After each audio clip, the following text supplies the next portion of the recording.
আল্লাহ আজান তো দিতেছে, আমি এখন নামাজ পড়বো কিভাবে? আমার স্বামী তো আমার বাইন্দা রাখছে। হে আল্লাহ, তুমি আমার এটা থেকে রক্ষা করো, আমি যাতে নামাজটা আদায় করতে পারি। যাক আল্লাহ, আমি নামাজটা পড়ে আসি।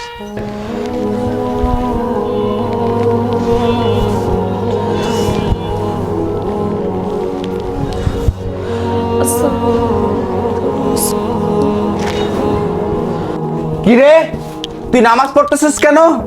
হ্যাঁ, আমি বলেছিলাম যে আমার পাও টিপবি, আমার খেদমত করবি, কিন্তু স্বামীর খেদমত না করে তুই নামাজ পড়ছিস। এই আজকে তোর এটা দিয়ে মাথাটা ফাটায় ফেলবো। হে আল্লাহ, তুমি এই নাস্তিককে উচিত শিক্ষা দাও। লা ইলাহা ইল্লাল্লাহ মুহাম্মাদুর রাসূলুল্লাহ। আল্লাহ, ও আমার কি হয়েছে? আমার শরীরে আমার আগুনে পড়ছে কেন?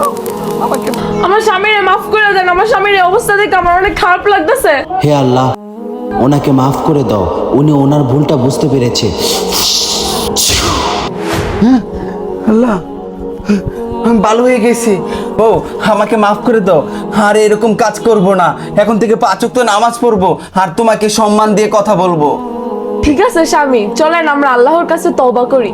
যদি নামাজকে এবং ইসলামকে ভালোবেসে থাকেন তাহলে আমাদের এই ইউটিউব চ্যানেলটিকে সাবস্ক্রাইব করে যাবেন, যাতে ভালো ভালো ইসলামিক ভিডিও দেখে আপনারা দিনের শিক্ষা নিতে পারেন।